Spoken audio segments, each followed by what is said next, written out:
ஹாய்ங்க. இன்னைக்கு நம்ம என்ன பார்க்க போறோம் அப்படின்னு பார்த்தீங்கன்னா, என்கிட்ட ஒரு போட் ஏர்பட்ஸ் இருந்துச்சு.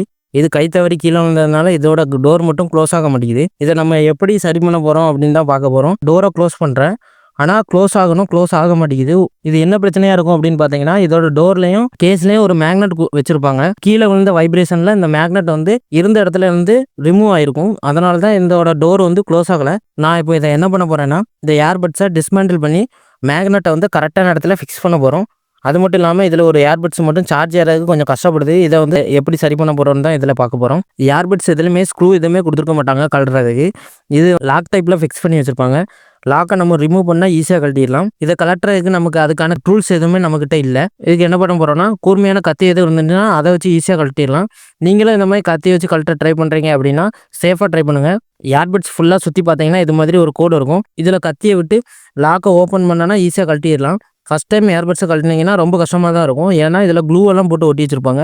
அதுக்கு நீங்க என்ன பண்ணணும்னா, ஹீட் கன்ன வச்சு ஹீட் பண்ணி கழட்டணும். என்ன மாதிரி ஹீட் கன் எதுவுமே இல்ல அப்படின்னா, அந்த கத்திய வச்சு க்ளூவ ஃபுல்லா ரிமூவ் பண்ணி விட்டு லாக்க ஓப்பன் பண்ணோம்னா ஈஸியா கழண்டு வந்துரும். நான் இதுக்கு முன்னாடி இந்த ஏர்பட்ஸ ஏற்கனவே ஓப்பன் பண்ணியிருக்கேன். அதனால ஈஸியா ஓப்பன் பண்ணிட்டேன். இத கழட்டி உள்ள பார்க்கும்போது மேக்னெட் எல்லாம் சரியா தான் இருக்குது. நம்ம மேக்னெட்ட இழுத்து பார்க்கும்போது தான் ரிமூவ் ஆச்சு. இப்போ இது கரெக்ட்டா தான் இருக்குது. அப்போ டோர்ல தான் பிரச்சனையா இருக்கும். அதுக்கு முன்னாடி நம்ம என்ன பண்ண போறோம்னா, இதில வந்து நான் முதல்லே சொல்லியிருந்தேன்ல சார்ஜ் ஏர்ற பிரச்சனை கொஞ்சம் இருக்குதுன்ட்டு. இத தான் சரி பண்ண போறோம். இதுக்கு உள்ள ஸ்க்ரூவ ரிமூவ் பண்ணி சர்க்யூட் போர்ட தனியா எடுத்துருவோம். இது எதனால இந்த சார்ஜிங் பிரச்சனை வருது அப்படின்னு பார்த்தீங்கன்னா, இதில வந்து சார்ஜ் ஏர்றதுக்கு 2 லீட்ஸ் இருக்கும். இதில ஏதாவது டஸ்ட் ஃபார்ம் ஆயிருந்தா இந்த மாரி சார்ஜிங் ப்ராப்ளம் இருக்கும். இத கத்தி வச்சு லீடு 2யும் இந்த மாரி ரப் பண்ணி விட்டா சார்ஜிங் ப்ராப்ளம் சரியாயிரும்.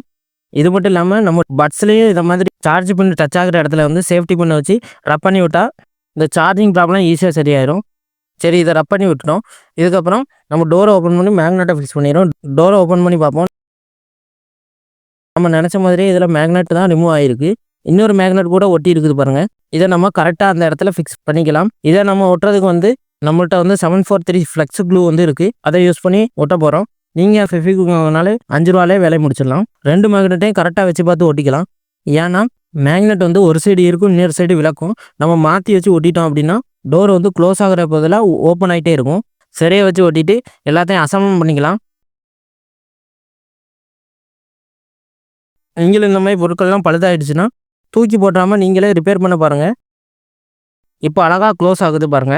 எவ்வளோ அசைச்சாலும் ஓப்பன் ஆகல. இந்த மாதிரி யூஸ்ஃபுல்லான வீடியோஸ்லாம் பார்க்கணும்னா நம்ம சேனல் சப்ஸ்கிரைப் பண்ணி வச்சுக்கோங்க. வீடியோ பிடிச்சிருந்தா லைக் பண்ணுங்க. பிடிக்கலைன்னா என்ன பிடிக்கலன்னு கமெண்ட் பண்ணிட்டு போங்க. தேங்க் யூ, பாய்ங்க. இன்னொரு வீடியோல சந்திப்போம்.